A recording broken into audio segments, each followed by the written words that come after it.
What's up everyone? Welcome back to the channel। तो अब हम लोग बिजनेस स्टडीज का चैप्टर 2 को आगे बढ़ाएंगे। कल मैंने आपको फियोल के 7 प्रिंसिपल्स पढ़ाए थे और टोटल फियोल ने कितने प्रिंसिपल्स दिए हैं? 14 प्रिंसिपल्स। तो आज हम बचे हुए 7 प्रिंसिपल्स कवर करेंगे और फिर आने वाली क्लास में एक ही वीडियो में टेलर के प्रिंसिपल्स कवर कर लेंगे, क्योंकि है ही 4। तो चलिए जल्दी से शुरू करते हैं और फियोल के प्रिंसिपल्स को खत्म करते हैं। चलिए लेट्स बिगिन।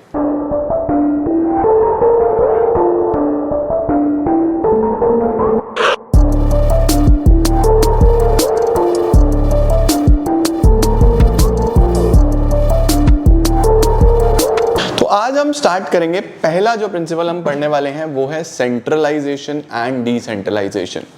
देखो, सेंट्रलाइजेशन का मतलब होता है कि सभी डिसीजन मेकिंग एक ही जगह से हो रही है, टॉप लेवल से हो रही है। उसके अलावा किसी को कोई भी डिसीजन लेने का राइट नहीं है, अधिकार नहीं है, सब बस फॉलो करते हैं। टॉप लेवल डिसीजन लेता है और मिडिल और लोअर लेवल उसको फॉलो करते हैं। इस केस में क्या होता है, मिडिल और लोअर लेवल का इनिशिएटिव कम होता है, क्रिएटिविटी कम होती है, उनके डिसीजन मेकिंग पे कोई स्किल ही नहीं ग्रो हो पाती है और वो लोग डीमोटिवेटेड फील करते हैं। और डिसेंट्रलाइजेशन क्या होता है? डिसेंट्रलाइजेशन होता है पावर्स को बांट दो, टॉप लेवल भी डिसीजन करे, मिडल भी डिसीजन करे, लोअर भी डिसीजन करे, सबको decision making autonomy, decision making powers दी जाती हैं। यहां पे कई बार पावर्स का मिसयूज होता है कि आपने अपनी इंपॉर्टेंट चीजें लोअर लेवल्स पे बांट दी, तो यहां पे मिसयूज भी हो सकता है। तो फियोल का मानना यह है कोई भी ऑर्गेनाइजेशन ना तो कंप्लीटली सेंट्रलाइज्ड होनी चाहिए और ना ही कंप्लीटली डिसेंट्रलाइज्ड होनी चाहिए। हर ऑर्गेनाइजेशन में there should be a balance. जो इंपॉर्टेंट चीजें हैं, जो इंपॉर्टेंट डिसीजंस हैं, वो तो रखो आप सेंट्रलाइज्ड, और जो आपको लगता है कि नॉन कोर है, इतने इंपॉर्टेंट नहीं है, अनइंपॉर्टेंट है, उनको आप डिसेंट्रलाइज कर दो। तो फियोल का क्या कहना है? Centralisation refers to the decision making power at top level, while decentralization distribute the powers at every level. Both are the opposite ends. The degree of centralization of authority should vary का मतलब change according to the needs। ठीक है, according to Fayol there should be a proper balance between centralization and decentralization। ठीक है, then we have scalar chain। Now what is a scalar chain? Scalar chain किसको बोलते हैं? इसको हम बोलते हैं प्रिंसिपल ऑफ स्केलर चेन। यहाँ पे फियोल ने ये बोला कि आपके ऑर्गेनाइजेशन में जो कम्युनिकेशन का फ्लो है वो एक चेन में होना चाहिए। यानी कि इसमें एक डायग्राम भी हम लोग यूज करते हैं, और वो डायग्राम क्या है कि इन केस आपका ये टॉप लेवल पे ए है, इसके नीचे 2 लोग हैं बी और सी, इसके नीचे 2 लोग हैं डी और ई, इसके नीचे 2 लोग हैं एफ और जी, और इस तरीके से ये चीजें चल रही हैं। अब इस सिनेरियो में क्या हो रहा है कि ए को बी को कमांड देनी है, बी को डी को, डी को एफ को, और ये कमांड इसी ऑर्डर में चलनी चाहिए। इसको हम लोग बोलते हैं प्रिंसिपल ऑफ स्केलर चेन। इसमें क्या होता है, कोई भी कम्युनिकेशन का पॉइंट मिस नहीं होता, प्लस अगर कोई रूमर स्प्रेड कर रहा है या गलत इंफॉर्मेशन स्प्रेड कर रहा है तो उसका ओरिजिन पकड़ना आसान होता है कि गलती कर कौन रहा है। अब सर इस केस में अगर डी को ई से कोई इमरजेंसी बात करनी है तो फिर रास्ता तो ऐसे जाएगा, पहले ये इसको बताया, फिर इसको, फिर इसको, फिर इसको, तो ये तो दिक्कत हो जाएगी। तो in case of an emergency D directly E से कम्युनिकेट कर सकता है। इसको हम लोग बोलते हैं गैंग प्लैंक। Gang Planck. तो अगर आपसे कोई पूछ ले कि स्केलर चेन का क्या इमरजेंसी में ब्रेक हो सकती है चेन, तो हम बोलेंगे yes, only in case of emergency, जिसको हम गैंग प्लैंक बोलते हैं। अच्छा जी, क्या लिखा है? The scalar chain is the chain of authority and communication from highest to the lowest rank. Every communication should follow the prescribed route, but at times adherence to the prescribed route में delay matters. कई बार delay हो सकते हैं।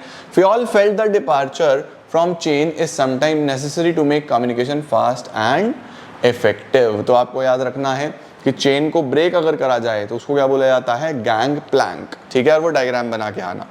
इसके बाद next होता है principle of order. Principle of order में यहाँ का मतलब क्या है कि कौन किसको ऑर्डर देगा? नहीं, यहाँ पे ऑर्डर का मतलब है अरेंजमेंट। जैसे में हम अपने घर की बात करते हैं, हमारे घर में क्या हर चीज़ का एक प्रॉपर स्टैंड होता है कि यार शूज़ वहाँ पे मिलेंगे, कॉम्ब वहाँ पे मिलेगी, टॉवल वहाँ पे मिलेगा, उसके अलावा आपको कुछ भी चाहिए, आपके फॉर्मल्स चाहिए, इनफॉर्मल्स चाहिए, हर चीज़ का अपना प्लेस है, टूथब्रश वहाँ मिलेगा, है ना। तो there is a fixed place for everything and everyone. Similarly Fayol का मानना यह है किसी भी ऑर्गेनाइजेशन में अगर इंडिविजुअल्स की और मटेरियल की प्लेस नहीं होगी तो आपका बहुत टाइम वेस्ट होगा लोगों को ढूंढने में और सामान को ढूंढने में। अगर टाइम ऐसे ही वेस्ट होता चला जाएगा तो आप ऑर्गेनाइजेशन में एफिशिएंसी और इफेक्टिवनेस कैसे लाओगे? तो फ्योल ने कहा कि एक प्लेस होनी चाहिए for everything and everyone so that time wastage ना हो और आपका ऑर्गेनाइजेशन ग्रो हो सके। क्या लिखा है? The principle applies to both material as well as men, a place for everything and everyone in its place. Fayol suggested that every material should be kept as a fixed place and there should be a fixed place for every employee so that no time and energy is wasted in search of the material or men. This will remove all hindrances and will lead to productivity increment. Productivity बढ़ती चली जाएगी। Easy है सारे के सारे principles। Next होता है equity। Equity का क्या मतलब है सर? क्या सभी को सेम सैलरी दे दें? नहीं, सैलरी थोड़ी ना सेम देनी है। जो ज्यादा काम करेगा उसको ज्यादा सैलरी दो, जो कम काम करेगा उसको कम सैलरी दो, बट बिहेवियर सबके साथ सेम होना चाहिए। किसी के साथ भी किसी भी प्रकार का discrimination on the basis of colour, caste, gender, sex, किसी भी तरीके पे किसी भी प्रकार का भेदभाव यानी डिस्क्रिमिनेशन नहीं चलेगा। There should be equality in the behaviour throughout the organization, ये होना चाहिए। Equity refers to kind and fair treatment to all the employees. Kindness and justice should be exercised in dealing with their subordinates. This will infuse loyalty आएगा, devotion आएगा और organization grow करेगा। For Fayol, equity doesn't mean total absence of force or harshness. At times, force might become necessary for the sake of equity. Manager should be fair and impartial. सबसे important बात, manager fair होना चाहिए, impartial होना चाहिए, किसी भी तरीके की कोई partiality ना करे।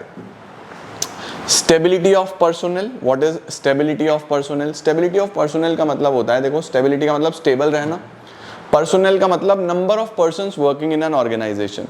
तो किसी भी ऑर्गेनाइजेशन में अगर आप लोगों का आना जाना बार बार चेंज करते हो, इन केस आपको लगता है किसी ऑर्गेनाइजेशन में एक स्टाफ आता है, एक एम्प्लॉई आता है, आप उस एम्प्लॉई को ट्रेनिंग देते हो, पहले 3 महीना 4 महीना 6 महीना उसको सिखाने में अपना टाइम, एनर्जी, एफर्ट, पैसा सब लगाते हो और 6 महीने बाद आपको लगता है यार ये तो बेकार है, इसे हटाओ, फिर नया आएगा, वो फिर 6 महीने लगेगा, आपका तो 1 साल खराब हो गया, आप तो बहुत सारे लोगों से पीछे रह गए। तो फ्योल का मानना ये है कि आपको किसी भी एम्प्लॉय के सिलेक्शन से पहले सभी नेसेसरी टेस्ट ले लेने हैं, चाहे वो उसका पर्सनालिटी टेस्ट हो, चाहे वो उसका IQ टेस्ट हो, रिटन टेस्ट लो, ओरल इंटरव्यू लो, उस पर समय लगाओ। लेकिन एक बार आपने सिलेक्शन कर लिया एम्प्लॉय का, फिर उसको लॉन्ग टर्म तक सस्टेन्ड रखो, लॉन्ग टर्म तक स्टेबल रखो, तब आपका ऑर्गेनाइजेशन बड़ा होगा। मतलब कि the employ should be selected and appointed after proper recruitment and selection process. Fayol emphasized that employees should not be moved frequently from one job position to another job position. That is, the period of service in a job should be fixed. Once selected, they should have stability of tenure. ठीक है? Next आता है initiative. What is initiative? Initiative का मतलब होता है सामने वाले को बोलने का मौका देना। तो Fayol का मानना ये है कि आपको अपनी ऑर्गेनाइजेशन में इनिशिएटिव को प्रमोट करना है। आप लोगों के सजेशंस को, ओपिनियंस को, आइडियाज़ को वेलकम करो, लोगों को बोलो कि आप आइडियाज़ दो, तो आपको कुछ ना कुछ नया जानने को मिलेगा, सीखने को मिलेगा, सोचने को मिलेगा कि क्या चीज़ करनी है, किस हिसाब से करनी है, कौन सी चीज़ कैसे होगी, ये आपको सीखना है सबसे पहले। तो क्या इनिशिएटिव है? Initiative is the power of thinking out a plan and executing the plan without being asked to do so. It stimulates human endeavour. Initiative as a part of its employees can become a great source of strength. A good company should have employee suggestion system. वही बात, एक अच्छी company में employee suggestion system चाहिए, wherein the employees can suggest नए ideas, नए experiences, नए methods. The best suggestion initiative should be rewarded. Award दो, आपके employees भी motivated रहेंगे और आपको नए ideas मिलेंगे, आपका organization grow होगा। इसके बाद Spirit D cops. What is Spirit D cops? यहाँ याद रखना, स्प्राइट डी क्रॉप्स लिख के आते हैं आधे वहाँ पे, स्प्राइट दीदी क्रॉप्स, अरे नहीं, एस्पिरिट डी कॉप्स का मतलब होता है टीम स्पिरिट। देखो चारों मिलके फटाफट आगे बढ़ रहे हैं, नहीं बढ़ रहे हैं, इसको बोलते हैं टीम स्पिरिट। और इधर देखो ये चिंटू क्या कर रहे हैं, ये कुछ मिलाने की कोशिश कर रहे हैं। तो एस्पिरिट डी कॉप्स में फ्योल का मानना ये है कि आप अपनी ऑर्गेनाइजेशन में कभी भी मैं मत करो। क्या करो? हम। ये मैंने नहीं करा, ये हमने करा, ये मेरी जीत नहीं है, ये हमारी जीत है। You should replace I with we. I कुछ नहीं है, वी सब कुछ है। This is called team spirit. सब मिलके करोगे 1 और 1 11 हो जाओगे, 1 और 1 2 नहीं होगे। तो ये फ्योल का कहना है इस प्रिंसिपल के अंदर। Management should promote a team spirit of unity and harmony among the employees. Teamwork and team spirit should be promoted. I should be replaced with we in all the conversations. Fayol said that there is strength in the union. The whole organization should function as a team and every member of the team should work to accomplish organizational goals. Fayol cautioned the managers against dividing the employees into competing groups because it may damage the morale of the workers. Fayol का मानना यह है कि आप कृपया करके employees को बांटो मत, नहीं तो मोराल खराब हो सकता है, आप उन्हें सबको मिलजुल के काम करने दो। This is what we call as esprit de corps और टीम स्पिरिट। इसके बाद हम लोग टेलर भाई साहब के बारे में पढ़ेंगे। गौर से देखिए इस चेहरे को अगली क्लास में। बट हमने अभी तक कौन कौन से प्रिंसिपल्स पढ़े हैं? हम लोगों ने 14 प्रिंसिपल्स पढ़े हैं, और वो 14 प्रिंसिपल्स कौन कौन से हैं? वो हैं, लिख लेना अपने पास, डैड,